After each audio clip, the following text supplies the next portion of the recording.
Entramos na sala grande onde estava o índio vago. O peão mais guapo do pago, de fato, estava no fim, mas falava mesmo assim com muito esforço. O peão, com a barba branca e os cabelos, fazia o último apelo para o seu amigo e patrão. A morte é China maleva, que sem piedade nos leva para outra canteirada. Mas eu não deixo ver nada por nenhum outro rincão, e meu corpo de Gaudério não ande para cemitério, porque eu não quero, patrão. Eu quero ser enterrado lá em riba de um cochilhão, e plante 2 cinamão na beira da minha campa, para que a peonada do pampa encontre sombra e aconchego, para estender o pelego na hora de uma cesteada. Também não quero caixão, pois cabe somente uma vala, meu corpo enrola no pala para que a terra consuma. Não faz escrita nenhuma, não marque hora e nem data, e pro peão mais guapo e valente, dê-me as botas de presente com as esporas de prata. E para você, meu patrão, minha garrucha que eu sempre guardei com glória, por ser o marco da história da nossa terra gaúcha. E ficou quieto. Está morto, disse um piazote. Eu senti cá dentro um pinote dos pulos do coração. Alas puxa, disse o patrão assombrado e sério. E na cozinha da fazenda choramingavam a prenda pela morte do Gaudério. Seu patrão capataz, mande alguém urgentemente na estância do João Clemente, no bulicho e nas vendas. Avisa as outras fazendas que tá de luta a região, pois morreu o Chico Facundo, o peão mais guapo do mundo que cruzou por este rincão. Obrigado.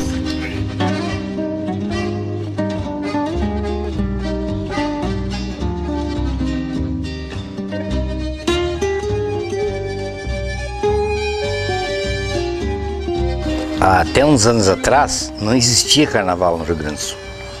Não existia. Hoje tem, inclusive, em Porto Alegre, nas principais cidades, tem até desfile.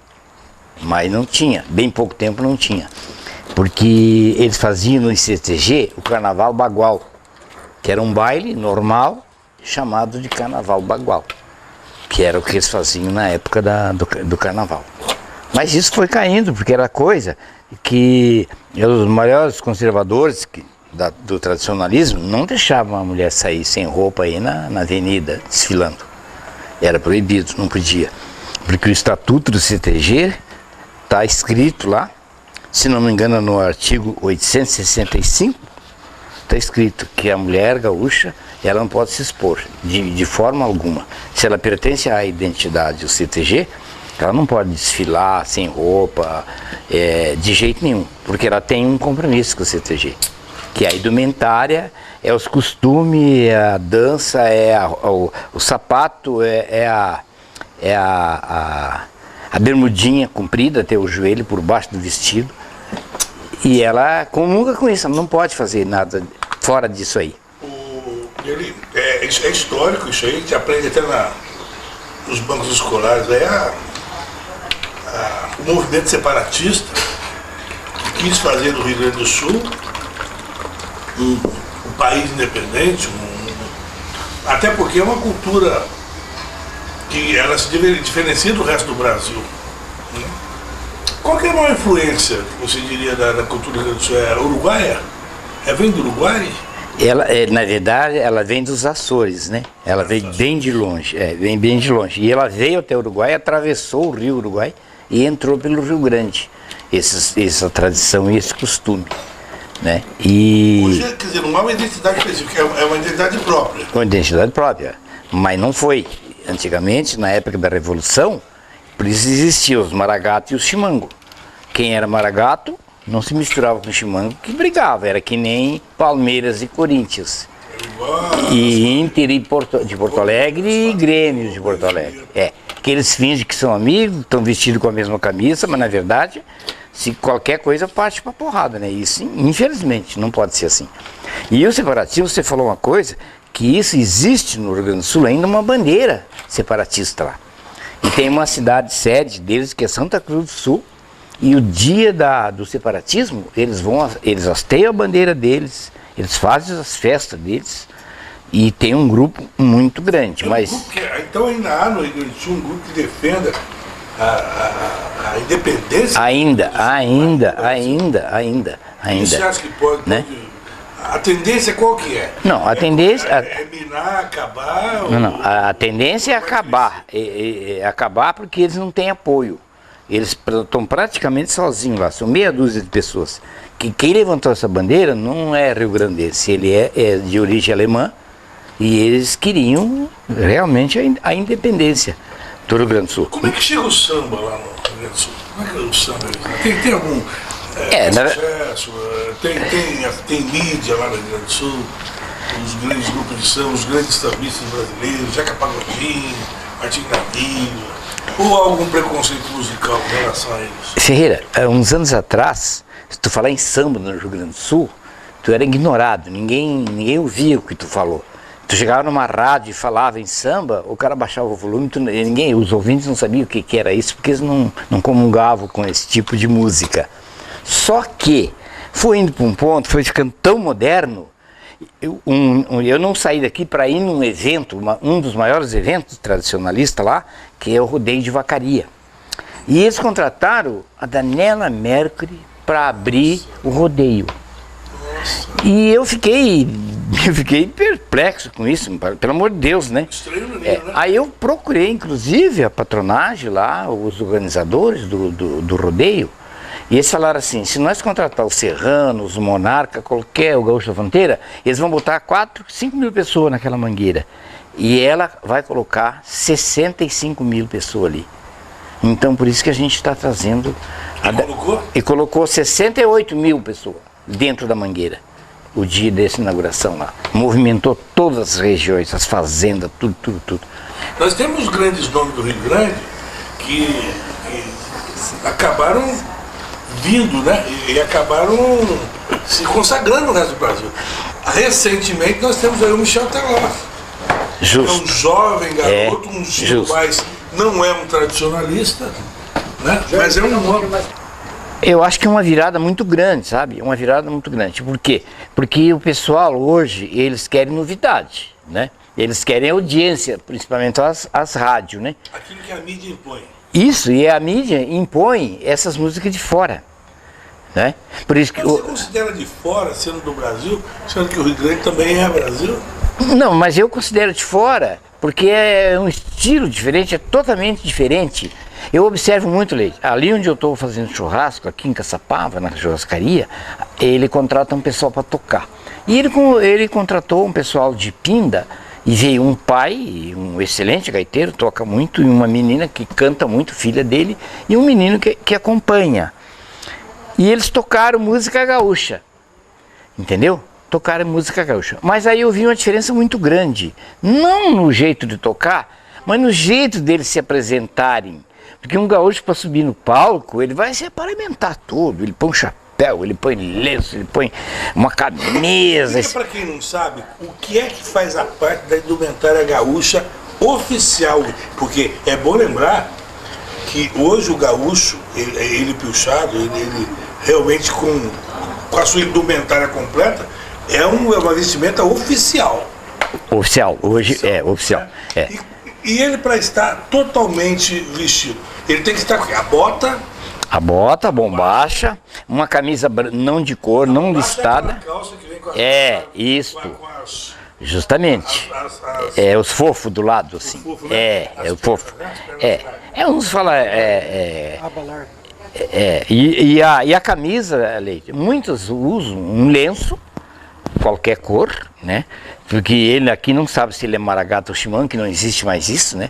Que nem eu gosto muito de usar. Quais eram as cores os maragatos? Não, é o vermelho e o branco, né? Sim. O vermelho e o branco. E tinha os nacionalistas, que era verde, né? O chapéu? E o chapéu e o cinto, que é a guaiaca, né? Se vai lida de campo, hoje você usa o tirador, que é isso aqui, ó. Isso aqui é um tirador, ó. Né, que isso aqui você amarra na cintura para não sujar a roupa e para você não cortar. Você laça um boi, você segura ele. E a faca, né? E a faca, e isso não pode faltar. A faca faz parte. Faz parte da alimentária, né? Uma vez eu saí daqui e fui pegar um avião que a gente ia para Porto Alegre. Nós ia mostrar uns cavalos lá. E quando chegamos no aeroporto ali, aqui em Cumbica, o Caran tava com aquela faca grandona na cinta, né? E quando chegou para passar lá, não, você não pode, isso aqui é arma branca, não sei o quê. E ele disse, não, mas chama seu chefe aí. E ele teve tanta sorte que o chefe da Polícia Federal que estava de serviço era um amigo dele. Aí ele olhou, é o velho Caran, deixa ele embora com a faquinha dele. O Caran sem faca é mesmo que nós tirar a roupa, é andar pelado, ele disse. Ele não pode sair sem a faca dele. Deixa o Caran embarcar. E ele embarcou e foi embora. Viajou. O Caran, para quem não sabe, é um gaúcho realmente tradicionalista, ele se vestia sempre... ele estava sempre vestido a caráter, sempre puxado. E em qualquer circunstância, eu não me lembro de ter visto o Caran, saudoso Caran, né? Faleceu em saudoso. 98. 98. Então, eu não me lembro de ter visto o Caran alguma vez com uma outra roupa. Não, ele não usava. Ele nem tinha. Ele não tinha, era só bombacha. Só bombacha. É, sempre de bombacha. Então e aí que tá, ele realmente se vestia 24 horas. É, sempre vestido a caráter, sempre.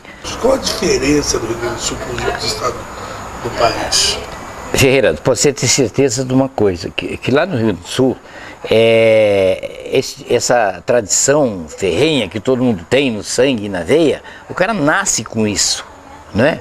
Ele nasce com isso. Então, muito dificilmente, uma filha de um fazendeiro vai casar com um homem da cidade. É mesmo? Difícil, muito difícil. Isso, olha, né? A filha de fazendeiro vai casar com um filho de fazendeiro, entendeu? Então ela não vai entrar uma cultura diferente. Como se fosse uma dinastia, vai continuando, vai passando de um para o outro, sucessivamente, vão se formando novas famílias. Justamente, né? Então, por exemplo, da minha família, nós somos lá em 6 irmãos homens. Todos nós casamos com gurias ali da região, vizinha. Eu e a Marlene eram vizinhos, encostado de cerca, que nem diz o gaúcho, né? De divisa de cerca. E a gente casou e outros meus irmãos casaram com gurias dali da região, entendeu? Então, as gurias. Então ela não tem como ela gostar de uma outra coisa, a não sei daquilo que o marido mostrou para ela, que a cultura dele. Seria, né? Então, mas isso aí não seria assim, decretar que a pessoa iria viver num mundo mais restrito, um pequeno mundo que foi destinado para ela, olha, vai ser assim e assim será o resto da vida? Não seria deixar de abrir um horizonte maior para que a pessoa pudesse, olha, vá e conheça o mundo? Ferreira, essa abertura foi a partir de 95. Até 95, o pessoal ficava na região ali, não saía dali. Por que 95? Né? O que aconteceu em 95? Não, porque em 95 eu acho que o pessoal estava mais evoluído e os velhos, aqueles velhos bem conservadores mesmo, foram morrendo e foram ficando os mais jovens.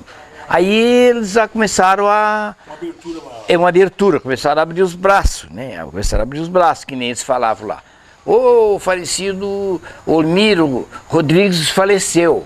Bom, a família dele, né, não tem mais aquele comandante que tinha. Morreu o pai do Derli, o Natalírio Batista Reis. Acabou aquela região lá. Né? Os núcleos vão se acabando, e os costumes vão se acabando. O pessoal larga o cavalo no campo e vai andar de moto, vai andar de jipe, de caminhonete, e os cavalos ficam soltos. Isso que você está falando, Eli, é muito importante pelo seguinte, que você é considerado uma pessoa que defende, acima de tudo, a tradição do Rio Grande. Você veio para um grande centro como São Paulo e nem assim você se deixou influenciar a ponto de perder a sua referência cultural. Dessas raízes que a gente está falando, muitas já desapareceram, não existe mais, né? Eles secaram essas raízes, né? Então não vai sair dali mais nada. E eu observo, todos os dias eu fico observando que, né? Infelizmente, aquele que você me perguntou, que dele o seu Marcelino Barreira? Que dele a dona Terezinha? Que dele o seu Brau? Que dele o seu Paiote, o velho Paiote? Que dele? Eu não sei se daqui uns dias eu me vou e alguém vai defender o que eu estou defendendo hoje, que eu estou falando, que eu estou fazendo, entendeu? Muitas vezes tentando fazer, tentando levar, tentando unir as pessoas para ser o que era. E o que era, Ferreira, não vai voltar a ser. Não vai voltar a ser, porque não há interesse entendeu? Porque infelizmente hoje tudo é dinheiro, tudo eles querem saber quanto vai sobrar para mim, mas o que eu vou ganhar, mas quanto que eu tenho que pagar, entendeu? E isso, antigamente, eu sempre digo, tradição não se compra e não se vende. Tradição, a gente cultua a tradição. A gente demonstra aquilo que é o tradicionalismo. Mas os jovens não pensam assim, não. Os jovens não pensam assim. Ah, mas quanto que eu vou ganhar? Qual é a minha parte? Infelizmente, é desse jeito, né? E não devia ser assim. Deveria de ser de outro jeito, totalmente diferente. Da minha maneira de pensar, né? E que pena que a gente tem que estar falando coisas dessa natureza. Pena que a gente vê coisas que nem eu vi ontem, que eu te falei para você do velório, daquela moça lá, que é paulista de coração, nasceu e se criou em São Paulo, e ela está lá com a bandeira do Rio Grande em cima do caixão, vestida de prenda para se bandear, pedindo que dance um chamamé em roda do caixão dela, né? Será que um gaúcho teria essa coragem? Será que uma gaúcha teria essa coragem de fazer isso?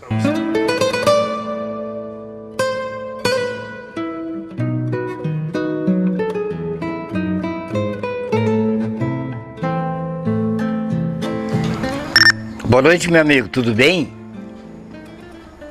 Oi, como é que tá? Tudo bem? Eu tive uma notícia meio desagradável que hoje aqui. Eu quero que o senhor confirme para mim se houve um falecimento da Dona Vera, esposa do senhor Adriano. Então, senhor Arruda, faleceu ontem, o sepultamento foi ontem às 17 horas, o sepultamento dela. E ela estava sofrendo muito. E ontem, para amanhecer ontem, ela não resistiu, estava demais.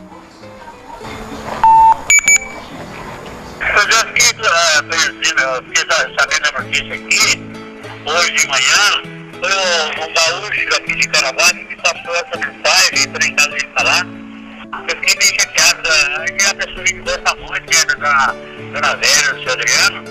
Então, fiquei chateado, né? Então, eu tô com uns amigos meus aqui, eu tô justamente comentando isso, que ela foi no Rio Grande do Sul 3 vezes, e ela pediu que colocasse o vestido de prenda novo que ela fez, que não tinha usado ainda, dentro do caixão, que ela queria ser enterrada com aquele vestido. E ela, o senhor Adriano estava em roda do caixão, todo pinchado, bem arrumadinho, que ele sempre anda, né? E a bandeira do Rio Grande em cima do caixão, pediu que dançasse um chamamé em roda na hora que fosse colocar a tampa no caixão. Não queria ninguém chorando, queria todo mundo dançando. Então foi um negócio muito legal, muito diferente, muito bonito. Eu sou uma pessoa que eu incorporei essas coisas do Rio Grande. Quando eu vou lá, os meus irmãos me recebem e falam assim, chegou o gaúcho. Eles não se consideram gaúcho, porque a tradição deles, alguns, quando eu vou lá, ele põe uma bombacha, eles põem um chinelo e tudo assim, assa uma carne com uma churrasqueira elétrica, assim, andando e tudo. Eu falo, gente, isso aqui é churrasqueira de vadio, vamos fazer um fogo no chão aqui. Ah, mas a gente não tem espeto, mas eu trouxe, eu levo os meus espetos, eu sempre levo, né? Então lá eles me chamam de, eu sou o gaúcho, chegou o gaúcho, né? A minha irmã me levou na igreja, porque o padre Pedro, que é quem mandava no município, faleceu, e tinha um padre novo, padre Hilário. Aí a minha irmã disse assim, meu irmão vai vir do Sul, vai vir de São Paulo, e eu queria que o senhor conhecesse ele. Aí eu fui lá, ele estava almoçando, e ela foi lá e disse, vamos entrar, não, aqui ela abriu a porta, ele estava almoçando. E ele disse, que honra, gaúcho, receber um gaúcho de São Paulo aqui. Eu falei, não, mas eu não sou de São Paulo, eu sou de São Francisco, eu nasci e me criei aqui, né? Mas você é um gaúcho, respeitado. Eu falei muitas vezes na sua passagem lá em São Paulo, né? Fazer o que o senhor faz lá, parabenizou de eu ter recebido aquele título, né? de cônsul honorário do tradicionalismo gaúcho aqui em São Paulo, representando o estado de São Paulo, né? E eu disse ainda lá na Câmara, na frente da presidente, da governadora, peguei na mão dela e falei assim, agora, eu me orgulho de ser gaúcho e me orgulho de ser paulista, porque acabei de criar meus filhos em São Paulo e eu me identifico com o povo paulista, entendeu? Tudo que eu faço lá em São Paulo, eu faço porque eles me apoiam. Porque se eles me vaiassem, eu não ia fazer nunca mais. Mas eles sempre me apoiaram, sempre me aplaudiram. Então eu vou continuar fazendo tudo que eu posso. Aí quando eu cheguei no aeroporto, eles tiveram uma caravana me esperando lá e tudo. Quando eu cheguei, fizeram uma festa no CTG. Aí um repórter lá no aeroporto, que não sei nem que pertencia, que jornal, estava no jornal não sei o que lá, e ele disse assim, mas qual é o significado de ser cônsul? Aí eu falei, digo, meu amigo, agora que daqui para frente que eu vou saber, vou descobrir. Porque até agora eu não sei qual é o significado. E eu não quero te mentir, eu quero falar a verdade. Então eu vou ver qual é o significado e com certeza você vai ficar sabendo. Né? Você vai ficar sabendo. Aí tinha um monte de gente lá aplaudindo, tudo lá, um monte de gente me cumprimentaram lá e tudo. E esse orgulho eu vou levar no meu caixão, né, meu amigo? Vou levar no meu caixão. Porque nós temos tantos gaúchos, né? Quando em 25 anos atrás nós fizemos um censo em todo o Vale do Paraíba, até Resende, tinha 25 mil famílias de gentes do sul. Não totalmente gaúcho, que eu falo que gaúcho é um estado de espírito. Gaúcho não é quem nasce no Rio Grande, né? O gaúcho é aquele que se cria com o tradicionalismo rio-grandense e que se orgulha daquele tradicionalismo. Que tem muitos que nascem no Rio Grande e não é gaúcho, é rio-grandense, não é gaúcho, né? E esse título de gaúcho eu vou levar junto comigo sempre, né? Não sou bairrista, que nem falei para você um pouquinho tempo antes, daquele coronel que deu uma palestra lá, falando que o gaúcho é isso, que o Rio Grande do Sul só tem no Rio Grande do Sul. Falei, não, eu acho que não é só no Rio Grande do Sul. Lá é um povo que gosta. Que nem eu comprei esse carro aqui, eu fui no Rio Grande do Sul, a primeira coisa que eu entrei na cidade, comprei um decalque e coloquei atrás. Tá ali uma bandeira bem grande, bonita, é as cores do Rio Grande, parece um livro aberto, né? É uma bíblia. Então, umas coisas que acontecem porque acontecem, né? Acontece sem a gente se programar. Eu sei que você é uma pessoa que sofreu muitas pressões políticas. Muito. Você nunca se curvou diante delas. Muito, não. Você, acima de tudo, você nunca abriu negociação. Você sempre foi defensor das tradições e quem quisesse estar ao lado, que respeitasse essas tradições. Justo. Você nunca negociou nada politicamente. Nunca. Hoje, com uma nova safra, uma nova tendência, como a política hoje está infiltrada em tudo, e você sabe que muita gente vê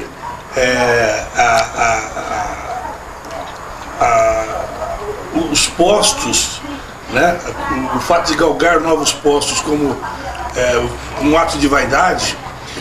Como evitar que o CTG caia nas mãos de pessoas que possam estar visando o seu comando para negociar politicamente? É muito difícil, é muito difícil. Então, quando o meu último mandato, Ferreira, eu fiz uma modificação estatutária. E a gente pegou e colocou mais 5 cláusulas dizendo que qualquer pessoa que fosse totalmente ligado à religião, à política, a futebol, time de futebol, não podia participar na diretoria. Ou seja, que tivesse interesses paralelos. Qualquer interesse paralelo não podia participar. E foi aprovado na época, e então não pode participar. Ele pode cair, entre aspas, em desgraça se ele sai dali, por exemplo, para uma candidatura política? Infelizmente pode. Infelizmente pode.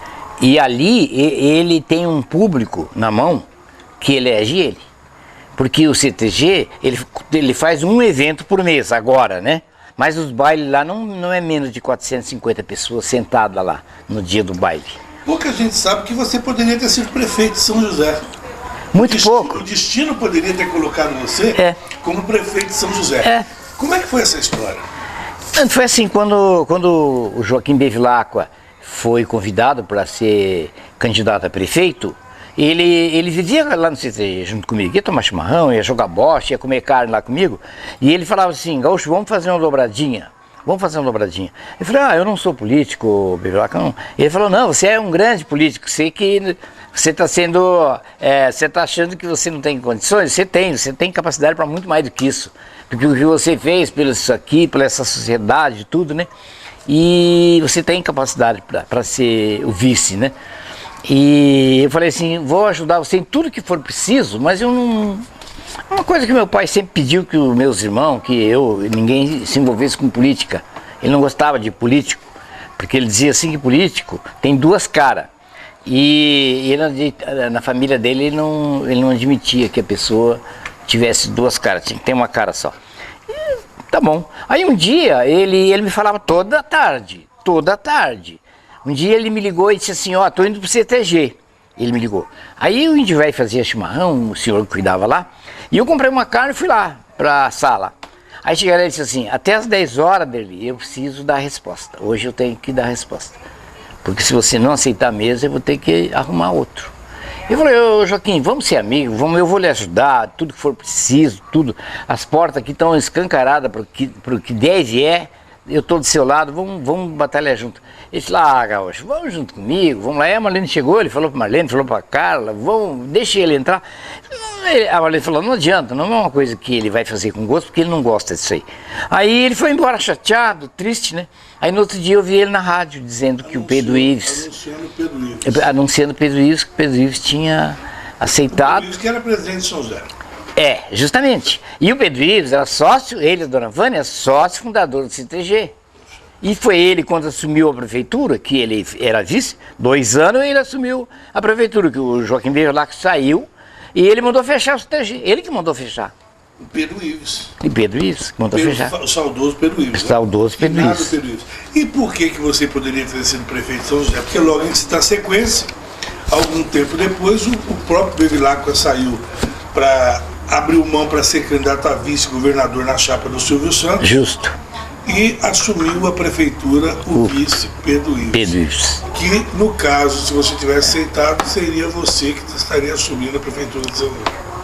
Justamente, teria sido dessa forma, Olha só né? Que coisa, hein? Que curiosidade. Pouca gente sabe dessa história. Muito pouca gente sabe. Inclusive o Antônio José Mendes Faria, que é meu amigo pra caramba, né?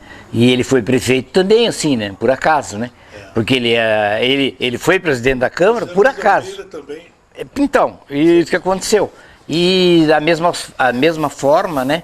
Teria sido eu, se eu tivesse aceito ser vice dele.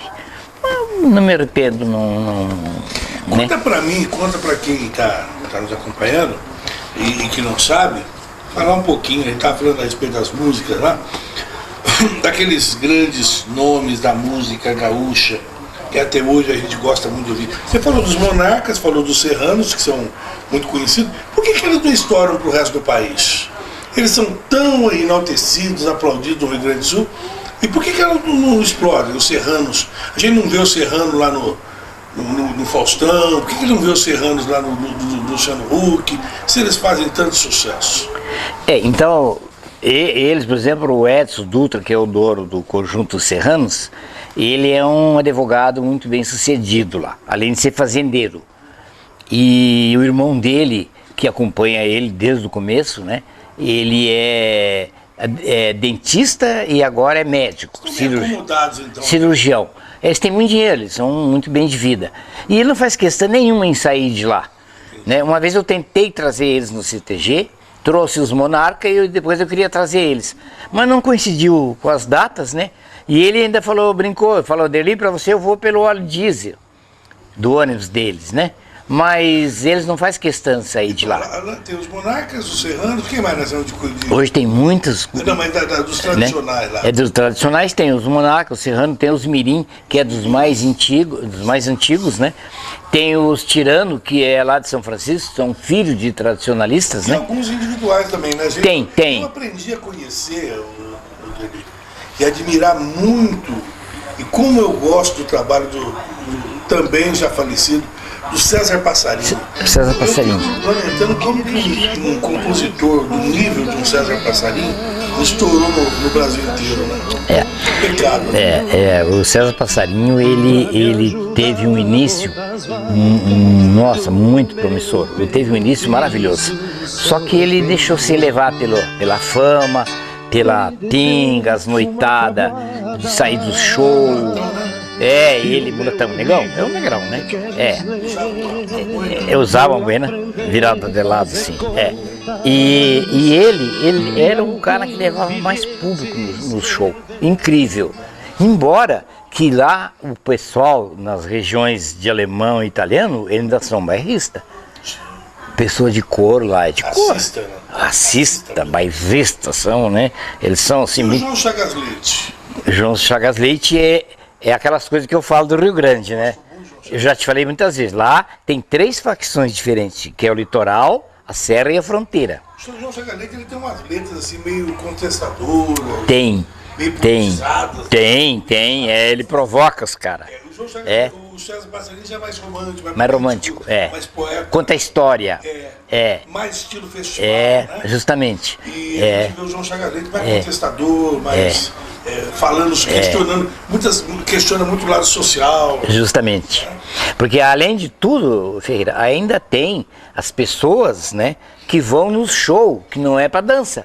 Por exemplo, o Porca Véia é para baile. Porca Véia. Ele é uma animação para baile, é fandangueiro, né? Por exemplo, tu vai nesses que a gente está falando, justamente. E esses outros é para você sentar e assistir um show.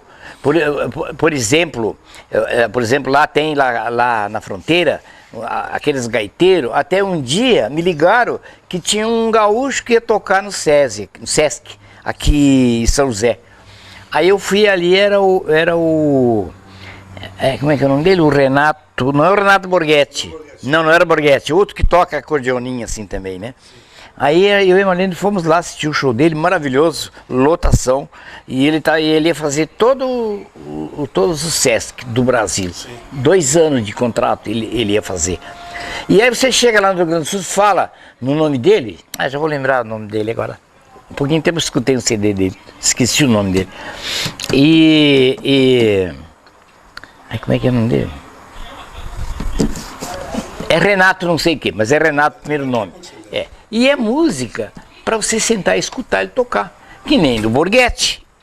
Tem lá no Teatro São Pedro, eu tenho um DVD dele guardado ali, que tem 280 cadeiras lá. Então senta a lotação no teatro e ele vem fazer um show de 1h30, 2 horas ao máximo, né? Só de música tocada. José Cláudio Machado, lembra que nós tínhamos o CD dele? As músicas dele eram maravilhosas, ele era um grande. Morreu também, por causa do álcool. Aquele era um cara muito, as músicas saía lá do fundo, música da raiz. RBS. E do Antônio Augusto Fagundes. O Antônio Augusto faleceu também agora há pouco tempo. Fagundes era uma espécie do que o Boldrin faz aqui, né? Aquela linha? Um contador de causa, poeta, declarava. É isso, né? E ele era o gaúcho rico. E o gaúcho rico, ele não é bem de... Ele é odiado lá, né? O pessoal não gostava muito dele. Porque esses Fagundes, eles tudo era uma família muito tradicional. Muito rica, de muito dinheiro, fazendeiro. E houve uma passagem esquisita comigo, quando o Caran se acidentou, que nós tínhamos que comprar remédio, fralda e tudo. Um dia eu liguei para ele no programa dele lá, eu liguei para ele. Aí falaram para ele que era o patrão do CTG de São José dos Campos. E ele veio e me atendeu.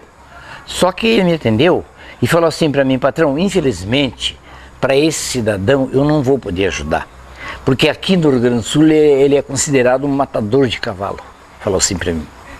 Aí eu falei: meu amigo, independente de ele matar cavalo, égua ou boi, ou seja lá quem for, a gente tem que... Ele está vivo, ele está precisando de cuidados. Mas não se preocupe não, que nós não vamos precisar de você. Nós vamos conseguir por aqui mesmo manter ele vivo. E a gente manteve ele vivo 2 anos e 1 mês. Né? Passou mais ou menos 1 ano que o Caran tinha morrido, ele deu um derrame nele e ele ficou todo torto para um lado, né? Falava do lado, assim, falando de um lado, e não conseguiu mais fazer o programa e acabou o estrelato dele ali, entendeu? Não sei, não vou dizer que seja por isso, dessa atitude dele, mas ele foi mal educado. Eu mandei Você acredita na chamada lei do retorno? Sim. Eu acredito. E ela existe. Todo dia ela está aí, andando por aí. Antes de você, da gente concluir essa nossa prosa aqui, mostra aqui para mim, Valadão, o que é esse mexidinho aqui? Esse mexidinho aqui delicioso. Eu estou comendo aqui, que eu estou experimentando. Isso aqui lá em Minas, a gente chama isso aqui, porque eu não sei, o paulista faz um negócio e tenta imitar a gente, mas não consegue. Lá em Minas a gente faz um negócio milagroso chamado tutu de feijão. Tutu de feijão. Lá é tutu de feijão. Aqui, já comi. Como eles não conseguem fazer, eles inventaram o tal do virada paulista. Que eles não sabem acertar o ponto, fica um negócio duro. Né? Lá o tutu de feijão lá em Minas é um sucesso. Isso aqui tá mais pro tutu de feijão. O que é essa? Isso aqui é feijão mexido. Lá no sul é feijão mexido. Inclusive você chega lá, pega o cardápio, tem assim, ó, feijão mexido, arroz, carreteiro, bolinho de carne, é tradição. Feijão mexido com o quê? Ele é feijão, depois que cozinha põe bastante água, deixa ele mole e põe farinha de mandioca, ou a Marlene faz farofa. Aí ela coloca ali cebolinha picada, ela coloca tomate, tudo. Ela mistura tudo na bandeja e coloca no feijão. E fica saboroso. De manhã eu tomo, quando sobra, eu tomo café da manhã com esse feijão aí, feijão mexido. Feijão mexido. Você nasceu exatamente em que cidade? São Francisco de Paula. Em que ano foi isso? 12 de abril de 1946. Era 1h15 da manhã, um frio desgraçado. E você já chorando, dando trabalho. E eu dando trabalho para minha mãe, para meu pai, já queria andar a cavalo, queria matar um carneiro, passar, tudo. Já queria fazer. Queria fazer tudo. Aí não pode, que pequenininho, não pode mexer com fósforo. Mas aí eu tava comentando agora com os amigos que foram lá visitar o Rio Grande do Sul e estiveram lá na minha cidade. Aí ele disse assim, fala alguma peculiaridade sua lá. Aí eu falei assim, digo, olha, se você chegar lá hoje e falar no marido da Marlene, da Olaria, todo mundo me conhece, porque ela era famosa lá, conhecidíssima lá, né? E eu casei com a Marlene da Olaria, entendeu? A Olaria, meu sogro era oleiro. E eu era buscador de parteira, entendeu? Porque lá as mulheres ganhavam um nenê atendido por parteira. Então, eu faço, meu pai dizia, ele indo buscar, ele traz, ele busca a parteira. Então grava aí que eu vou fazer, vamos testar seu raciocínio rápido. Vamos. Eu falo uma palavra, você vai me dizer só uma. Tá. Não vale frase. Tá bom. Só uma que seja associada àquilo que eu vou dizer. Tá. Tá? Você vai definir com uma palavra aquilo que eu vou dizer. Tá. Vamos? Então você vai dizer, primeiro, Rio Grande do Sul. Rio Grande do Sul é a minha querência. É a minha cidade. Você está respondendo com uma palavra só. Tá. Então, querência. Tá. Querência. Então tá bom. Grêmio Porto Alegrense. Inter de Porto Alegre. São Paulo. Minha segunda cidade, meu país. São José dos Campos. Minha terra, meus amigos, meu amor. Era para dizer só uma palavra, mas lá eu tenho que falar mais de uma, não adianta. Amo São José dos Campos. Brasil. Estou com muita pena do Brasil, mas continuo brasileiro. Gaúcho. Eu acho que esse título eu vou levar sempre comigo, dentro do meu caixão. Marlene. É tudo. É minha companheira, né, de 50 anos junto. É tudo. O que é viver? O que é a vida pra você? Eu acredito que a vida, viver é o que eu faço hoje. Eu vivo a vida.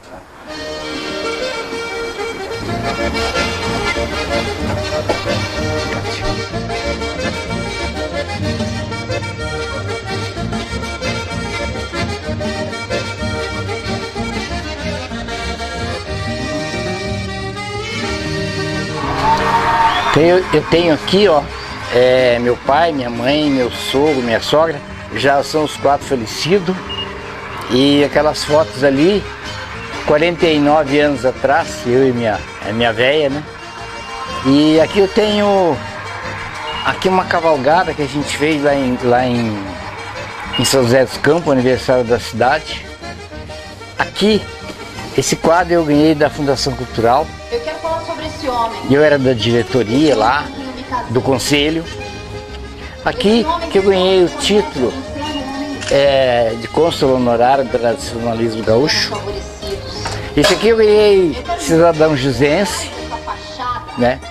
Que foi um título, o primeiro mais importante que eu ganhei, porque depois de vários anos eu fiquei sabendo que foi unanimidade de voto meu, né? Aqui é do Grêmio dos militares aqui de subtenente sargento de Caçapava. Aqui do Brasil 500 anos. E aqui eu ganhei da ex-prefeita Ângela, que me deu esse quadro. Pra roubar minha herança. Aqui desfile também na cidade, né? Aqui tem várias fotos, né? Das minhas netas, das minhas filhas, meus amigos, né? Aqui eu estava fazendo esse quadrinho aqui eu estava fazendo uma homenagem para um pessoal aqui de Caçapava, né? E aqui tem uma foto muito antiga da face do meu pai. Essa foto aqui tem mais de 120 anos. Essa foto aí. Meu pai era solteiro, né? Quando ele tirou essa foto aqui.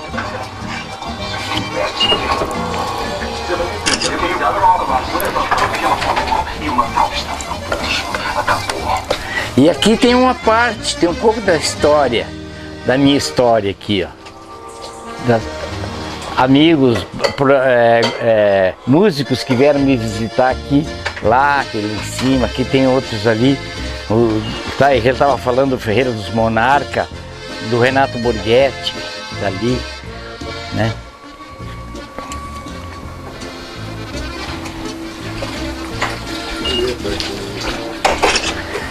Ali do meu terreno aqui, ó, nós fizemos essa foto aérea e ali tem o galpão, tem o pátio todo aqui, né? Ali. Eu não consigo ler aqui. O Ferreira eu acho que consegue. Eu fiz um churrasco e eles mandaram fazer uma foto, eu lá na beira do fogo, fazendo churrasco. E a noiva escreveu uns negócios aqui. Eu tô sem óculos, eu não vou conseguir ler. Eu acho que o Ferreira consegue ler. E abençoados são os que possuem amigos, os que têm sem pedir, porque amigo não se pede, não se compra e nem se vende, amigo a gente sente. A vida deu a cada um de nós diversos encantos.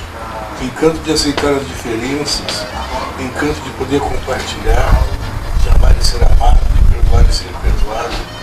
E principalmente o encanto de sempre poder contar a um amigo especial como você. Obrigado, amigo, carinhosamente, Reiane e José Luiz. Quando eu morava ali no viaduto da Johnson, uma madrugada chegou um vizinho meu, bateu lá na frente, gritou, me chamou, e ele estava desesperado, porque tinha falecido um irmão dele lá em Vacaria. E ele estava sem carro, sem dinheiro, sem condições de ir lá. E era o irmão mais novo dele. Aí eu falei assim para ele, vai trocar uma roupa que nós vamos para lá, eu vou te levar lá. E eu tinha recebido um carro, naquela semana que eu tinha feito um consórcio, fui contemplado, não tinha nem placa. Mas como ele era militar ainda e tudo, facilitou para a gente ir com o carro sem placa mesmo. E aí nós temos indo, e ele desesperado, nervoso, chorando, né? E lá a gente gosta muito do cavalo, nós chamamos tubiano. Porque o cavalo preto e branco aqui é pampa, e lá é tubiano. E tinha um cavalo preto e branco amarrado na beira da pista, na BR, ali na Rez Bittencourt. E eu falei, olha que cavalo lindo. E segurei o carro, sabe, estava dirigindo, segurei. Estava assim, recém clareando o dia, e aquele cavalo pastando ali, né? Aí eu peguei, desci do carro, né? E ele desceu também, eu coloquei a mão no ombro dele. E eu falei assim, arriei meu tubiano, pingo que eu mesmo domei, botei arreio prateado que muito caro eu paguei, badana e pelego grande que de presente eu ganhei. Botei meus trajes gaúchos e no meu pingo eu amontei. Saí de São Francisco bem antes de clarear o dia, me joguei no Rio das Antas e já passei para a vacaria. Quando me vi do outro lado me senti com alegria, pois ia ver a vacariana que meu coração pedia. Chegando em casa dela, eu logo fui apeando, o velho me recebeu muito alegre conversando, pois chega encerrando amigo, amarrei o pingo e vai entrando, enquanto esperemos a janta, chimarrão vamos tomando. Mais tarde eu falei com a moça num assunto conhecido, para casar eu quero prazo para pensar nesse sentido, pois falar em casamento hoje em dia é até um perigo, mas meu coração que pede, eu já estou resolvido. Fiquei 2 dias de falha na casa do vacariano, esqueci do sofrimento, da tristeza e desengano. Depois fiz a despedida, no meu pingo eu fui montando. Adeus, vacariana linda, muito breve estarei voltando. Troquei meu cavalo baio e uns arreios que eu tinha por uma cordiona velha, só pra tocar pras prendinhas. Cresci carpindo mandioca, dormindo pelas tafonas. Hoje eu lido no teclado da minha velha cordiona. E ninguém acreditava que eu fosse virar gaiteiro. Hoje eu vivo encilhado num balanço bem campeiro. E ninguém acreditava que eu fosse virar gaiteiro. Hoje eu vivo encilhado num balanço bem campeiro. Gaiteiro, gaiteiro por demais eu sou.